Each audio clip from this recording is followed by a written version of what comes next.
I recently posted a couple of videos about repairing tube radios, and I just received the last one I bought, so it's a good chance to start from the scratch and to follow repairing of this radio even from unboxing it.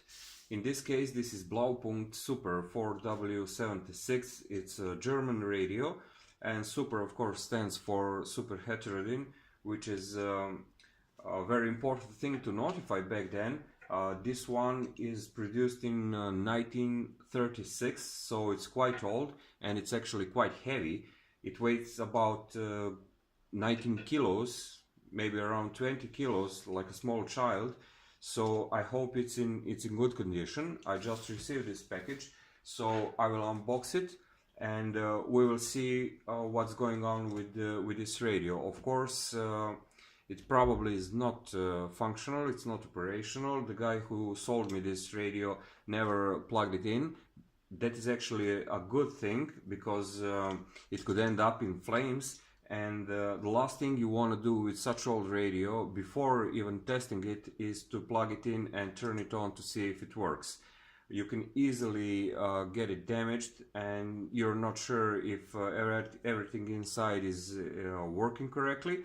So before anything else, of course, I need to unbox it, and we will see first in what condition it is mechanically, and then we will start with testing. And I truly hope that all electronic tubes inside are functional, because those are very old tubes. It's from 1936 again, and it would be very difficult to find new ones. There are actually no new ones, but to find working ones, and it's going to be expensive as well if those tubes are not working. So let's open this and see what's inside.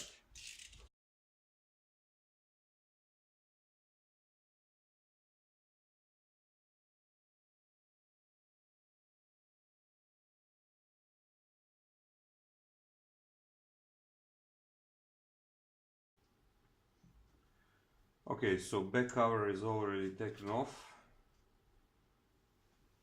but labels are still preserved. We can see Blaupunkt, or blue dot in translation. This is for antenna to be connected, earth, and this is interesting though. If you can see this, it's on Serbian.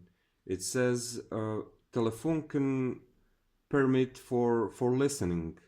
So if I'm correct, those permits were issued during the Second World War.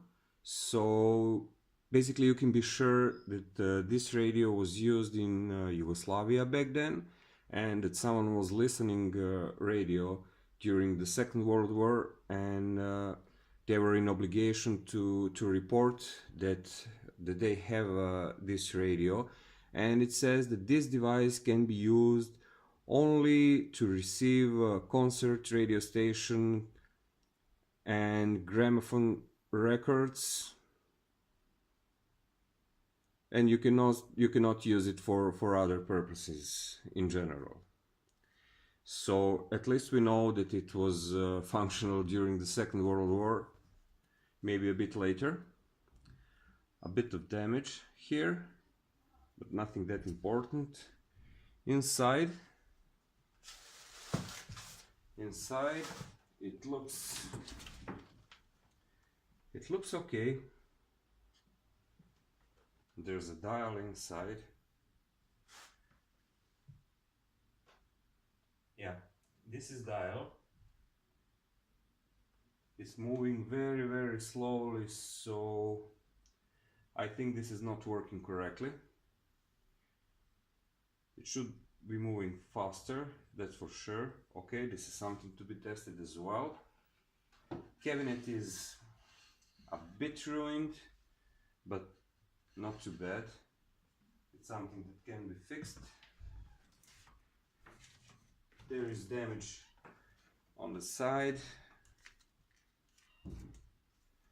probably can be fixed. This is the power supply part over here with AZ1 tube. This is power supply, this is transformer, this is where we are plugging it into 220 volts. So I will investigate, I will first check this transformer, fuses, then this tube, and before I plug it in, I will put out all the tubes that it has, and I will check filaments to see if filament is okay. If it is, then this is very good starting point. So we'll see.